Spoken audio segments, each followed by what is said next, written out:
Miroir, mon beau miroir, qui est la plus belle entre toutes? Tu es la plus belle. Mais il en est une autre qui est destinée à te surpasser. I think that she's very isolated in a kind of sad way, but it's what makes her strong. I think that she wants so badly to be a part of who she's helping. I think she wants so badly to be of the people, you know, and she's simply not. She's not experienced what they've experienced. She's royal, she's stunted completely. She spends the first 10 years of her life in jail. So emotionally speaking, socially, everything, she's an outsider. And at the same time, she wants nothing more but to be with them and help them. And yeah, it's not ultimately selfless. She's not like a supernatural character, but it actually is kind of the most compassionate character I've ever come across.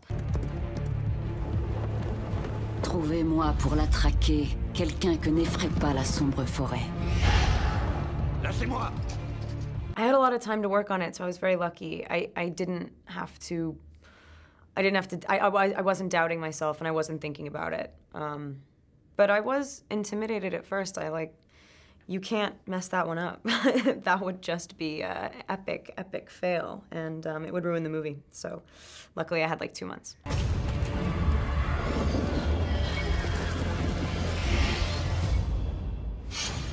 Qui es-tu? Pourquoi la reine veut-elle te tuer? Tu dois le savoir puisque tu me traques.